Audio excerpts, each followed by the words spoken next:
নমস্কার বন্ধুরা, সুবচনের সাহিত্য সভায় আপনাদের স্বাগত জানাই। আজ আমি আপনাদের কাছে পড়ে শোনাচ্ছি উপেন্দ্রকিশোর রায়চৌধুরীর লেখা একটি ছোট্ট কাহিনী, রুরু ও প্রমোদ দরার কথা। এই কাহিনীটি আমি মহাভারতের কথা বইটি থেকে নিয়েছি। পূর্বকালে স্থূলকেশ নামে এক পরম ধার্মিক তপস্বী ছিলেন। একদিন তিনি ফল আনিতে বনে গিয়াছিলেন। ফিরিয়া আসিয়া দেখিলেন যে একটি নিতান্ত ছোট খুকিকে কে তাহার আশ্রমে ফেলিয়া গিয়াছে। এমন নিষ্ঠুর নীচ কাজ যাহারা করিতে পারে, সে সকল হতভাগ্য লোকের সংবাদ লইয়া আমাদের কোনো প্রয়োজন নাই। এমন সুন্দর শিশুর প্রতিও যাহার দয়া হয় নাই, না জানি তাহার প্রাণ কতই কঠিন। মুনি সেই কন্যাটিকে কোলে করিয়া ঘরে আনিলেন এবং মায়ের মতন যত্নের সহিত তাহাকে পালন করিতে লাগিলেন। খুকিটি ক্রমে বড় হইতে লাগিল, আর দেখিতে দেখিতে তাহার আধো আধো মিষ্ট কথায় আর কোমল ব্যবহারে সকলের মন কাড়িয়া লইল। তাহার সেই সুন্দর মুখখানি দেখিলে কেহই তাহার সহিত দুটি কথা না কহিয়া থাকিতে পারিত না, আর একটিবার তাহার সেই সুন্দর মুখের মধুমাখা কথা শুনিলে তাহাকে ছাড়িয়া যাইতে চাহিত না। বাস্তবিক এমন সুন্দর মেয়ে কেহ কখনো দেখে নাই, এমন মিষ্ট কথাও শুনে নাই, এমন সুন্দর ব্যবহারও কেহ আর কোনো বালক বা বালিকার নিকট কখনো পায় নাই।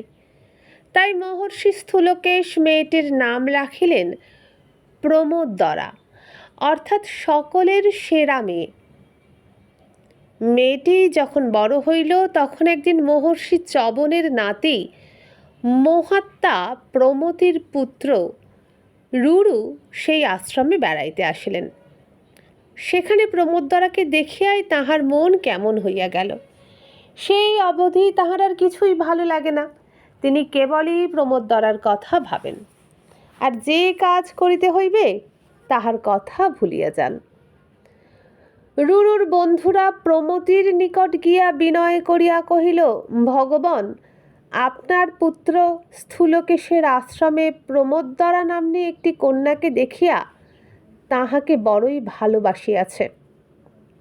এখন সে খাওয়া দাওয়া ছাড়িয়া সকল সময়েই সেই কন্যার কথা ভাবে। অতএব আপনি যাহা মনে করেন ভালো তাহাই করুন। এই কথা শুনিবা মাত্রই প্রমতি স্থূলকেশের নিকট গিয়া বলিলেন, হে মহর্ষি, আমি আমার পুত্র রুরুর জন্য আপনার প্রমোদরাকে চাহিতে আসিয়াছি। আপনার মত হইলে এই দুইজনের বিবাহ হইতে পারে। ইহার উত্তরে স্থূলকেশ অতিশয় আনন্দের সহিত বলিলেন, আহা মহর্ষি, আপনি কি সুন্দর প্রস্তাবই করিয়াছেন। আপনার পুত্রটি দেখিতে যেমন সুশ্রী, তেমনি বিদ্যায়, বুদ্ধিতে, বিনয়ে, তপস্যায় সকলেরই বিশেষ স্নেহের পাত্র হইয়াছে। আমিও মনে করিতেছিলাম যে ইহার সহিত আমার প্রমোদরার বিবাহ হইলে যৎপরনাস্তি সুখের বিষয় হয়। তারপর দুই মুনিতে মিলিয়া হিসাব করিয়া দেখিলেন যে আর কয়েক সপ্তাহ পরেই ফাল্গুনী নক্ষত্রে বিবাহের অতি উত্তম দিন রহিয়াছে। সুতরাং সেই দিনেই বিবাহ স্থির করিয়া সকলে তাহার আয়োজন করিতে লাগিলেন। কিন্তু হায়, মানুষেরা কত সময় কত আশা করিয়া আনন্দের আয়োজন করে, আর কোথা হইতে বিপদ আসিয়া তাহাদিগকে দুঃখের সাগরে ভাসাইয়া দেয়। একদিন প্রমোদরা তাহার সঙ্গিনীগণের সহিত মিলিয়া আশ্রমের নিকটে আমোদ প্রমোদ করিতেছিলেন। তিনি জানিতেন না যে সেইখানে ঘাসের ভিতরে দারুণ কেউটে সাপ ঘুমাইয়া রহিয়াছে। খেলিতে খেলিতে সেই কেউটে সাপের উপর প্রমোদরার পা পড়িল, আর অমনি দুষ্ট সাপ রাগে অস্থির হইয়া তাহাকে কামড়াইয়া দিল। এমন দুঃখের কথা আমাদের বলিতে এবং শুনিতেই কষ্ট হইতেছে। যাহারা সে ঘটনায় উপস্থিত ছিল তাহাদের হয়তো কষ্টের আর সীমাই ছিল না। এইমাত্র প্রমোদরা কত হাসিতেছিলেন, মুহূর্তের মধ্যে সে হাসির আলো নিভিয়া গেল। সোনার শরীর ছায়ের মতো হইয়া মাটিতে লুটাইয়া পড়িল। সঙ্গিনীরা তখন ভয়ে অস্থির হইয়া চিৎকার করিতে লাগিল। সেই চিৎকারে আশ্রমে সকলে ছুটিয়া আসিয়া দেখিলেন সর্বনাশ হইয়া গিয়াছে। এত আনন্দের ভিতর হঠাৎ এমন বিপদ উপস্থিত হওয়াতে ক্ষণকালের জন্য মুনিরাও হতবুদ্ধি হইয়া গেলেন। তাহারা সকলে প্রমোদদ্বরার মৃতদেহের চারিদিকে বসিয়া কাঁদিতে লাগিলেন। কাহারও মুখে কথা সরিল না। তখনও দেখিলে মনে হইতেছে যেন প্রমোদদ্বরার মৃত্যু হয় নাই, তিনি ঘুমাইতেছেন। মুখখানি কালো হইয়াও যেন পূর্বের চাইতে মিষ্ট দেখা যাইতেছে। রুরু সেখানে ছিলেন, আর মেয়েদের চিৎকার শুনিয়া সকলের সঙ্গে ছুটিয়া আসিয়াছিলেন। সেখানে আসিয়া সকলে কাঁদিতে বসিল, আর তিনি পাগলের মতো হইয়া ঊর্ধ্বশ্বাসে বনের দিকে ছুটিয়া পালাইলেন। তাহার এই মনে হইল যে প্রমোদদ্বরা মরিয়া গিয়াছেন, কিন্তু তাহাকে আর ফিরিয়া পাইবেন না এই কথা কিছুতেই তাহার মন মানিতে পারিতেছিল না। রুরু ক্রমে গভীর বনের ভিতরে ঢুকিয়া মাটিতে গড়াগড়ি দিয়া ভয়ানক কাঁদিতে লাগিলেন। কাঁদিতে কাঁদিতে হঠাৎ তাহার প্রাণ যেন তেজে পরিপূর্ণ হইয়া গেল। তিনি তৎক্ষণাৎ উঠিয়া দাঁড়াইলেন, স্বর্গের দিকে দৃষ্টিপূর্বক উচ্চস্বরে বলিলেন, আমি যদি দান করিয়া থাকি, যদি তপস্যা করিয়া থাকি, যদি ভক্তিপূর্বক গুরুজনের সেবা করিয়া থাকি, তবে আমার প্রমোদদ্বরা বাঁচিয়া উঠুক। আমি জন্মাবধি যত পুণ্য সঞ্চয় করিয়াছি তাহার বলে আমার প্রমোদদ্বরা উঠিয়া দাঁড়াক। রুরুর এই কথা স্বর্গে গিয়া পৌঁছিল। তাহার পরেই তিনি দেখিলেন স্বর্গের দেবদূত সেই বন আলো করিয়া নামিয়া আসিল। দেবদূত বলিলেন, রুরু, মানুষ একবার মরিলে তো আর সে ফিরিয়া আসিতে পারে না, সুতরাং তুমি যাহা চাহিতেছ তাহা কি করিয়া হইবে? প্রমোদদ্বরার আয়ু শেষ হইয়াছিল, তাই তাহার মৃত্যু হইয়াছে, সুতরাং তুমি দুঃখ করিও না। দেবদূতের কথা শুনিয়া রুরু বলিলেন, তবে কি আমার প্রমোদদ্বরাকে পাইবার কোনো উপায় নাই? দেবদূত বলিলেন, আছে। তুমি যদি একটি কাজ করিতে পারো তবে প্রমোদদ্বরাকে আবার বাঁচানো সম্ভব হয়। রুরু বলিলেন, বলো সে কি কাজ? আমি এখনই তাহা করিতেছি। দেবদূত বলিলেন, দেবতাগণ বলিয়াছেন যে তুমি যদি অর্ধেক আয়ু প্রমোদদ্বরাকে দিতে পারো তবে সে সেই পরিমাণ সময়ের জন্য আবার তোমার নিকটে আসিতে পারে। রুরু বলিলেন, আমি আমার অর্ধেক আয়ু প্রমোদদ্বরাকে দিলাম, সুতরাং সে আবার বাঁচিয়া উঠুক। এ কথায় দেবদূত যমের নিকট গিয়া বলিলেন, হে যম, রুরু প্রমোদদ্বরাকে তাহার অর্ধেক আয়ু দান করিয়াছেন, অতএব আপনি অনুমতি করুন, প্রমোদদ্বরা আবার জীবন লাভ করুন। যম বলিলেন, আচ্ছা, তবে তাহাই হোক।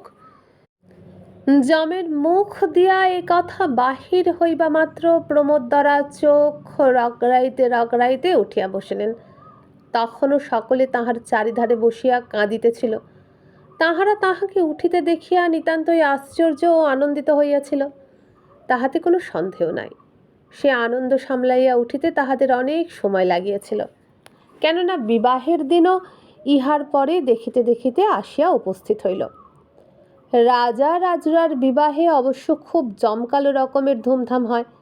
মুনি ঋষিদের বিবাহে অত ঘটা না হইবার কথা, কিন্তু রুরু আর প্রমোদদ্বরার বিবাহে সকলের মনে যেমন আনন্দ হইয়াছিল, আমি সাহস করিয়া বলিতে পারি কোনো কালে কোনো বিবাহে তার চেয়ে বেশি হয় নাই। এই রূপে আনন্দের ভিতরে এই ব্যাপারে শেষ হইল। রুরুর মনে ইহাতে খুবই সুখ হইয়াছিল, এ কথা আমরা কল্পনা করিয়া লইতে পারি। কিন্তু দুষ্ট সাপ তাহার প্রমোদদ্বরাকে কামড়াইয়া ক্ষণকালের জন্য তাহাকে যে কষ্ট দিয়াছিল তাহার কথা তিনি কিছুতেই ভুলিতে পারিলেন না। এই ঘটনাতে সর্পজাতির উপর তাহার এমন বিষম রাগ হইয়া গেল যে তিনি আর ঘরে থাকিতে না পারিয়া বিশাল ডান্ডা হাতে সাপের বংশ ধ্বংস করিতে বাহির হইলেন। সে সময়ে কোনো হতভাগ্য সাপ তাহার সম্মুখে পড়িলে আর কি তাহার রক্ষা ছিল? সে ফোঁস করিবার আগেই সেই ভীষণ ডান্ডা ধাঁই শব্দে তাহার মাথায় পড়িয়া তাহার সর্পলীলা সাঙ্গ করিয়া দিত। এইরূপে রুরু বন জঙ্গল পাহাড় পর্বত খুঁজিয়া কত সাপ যে সংহার করিলেন তাহার লেখা জোখা নাই। একদিন তিনি সাপ খুঁজিতে খুঁজিতে গভীর বনের ভিতরে প্রবেশ করিয়া ডুন্ডুভ নামক একটা সাপ দেখিতে পাইলেন। সাপটি নিতান্তই বুড়া এবং অস্থিচর্মসার হইয়াছে, ভালো করিয়া নড়িতে চড়িতে পারে না। সেই বুড়া ডুন্ডুভ সাপকে দেখিবা মাত্র রুরু ক্রোধ ভরে তাহার সেই বিশাল ডান্ডা উঠাইয়া তাহাকে মারিতে গেলেন। তাহা দেখিয়া সেই সাপ কহিল, মুনি ঠাকুর, আমি তো তোমার কোনো অনিষ্ট করি নাই, তবে কেন বিনা অপরাধে আমার প্রাণ বধ করিতে আসিতেছ? রুরু বলিলেন, তাহা বলিলে কি হইবে? আমার প্রমোদ দ্বারাকে সাপে কামড়াইয়াছিল, সুতরাং দেখিতেছ ডান্ডা, আজ আর আমার হাতে তোমার রক্ষা নাই। সাপ কহিল, ঠাকুর, আমরা ডুন্ডুব সাপ, কোনো দিন কাহারও হিংসা করি না। যাহারা কামড়ায় তাহারা অন্য সাপ, আমরা তাহাদের মতো নহি, অথচ তাহাদের দোষের জন্য অকারণ সাজা পাই। তুমি ধার্মিক লোক, আমাদের দুর্দশা দেখিয়া কি তোমার মনে দয়া হয় না? বাস্তবিকই সেই সাপটির কথা শুনিয়া রুরুর দয়া হইল। সুতরাং তিনি আর তাহাকে বধ না করিয়া মিষ্টভাবে জিজ্ঞাসা করিলেন, তুমি কে? কি করিয়া তোমার এমন দুর্দশা হইল?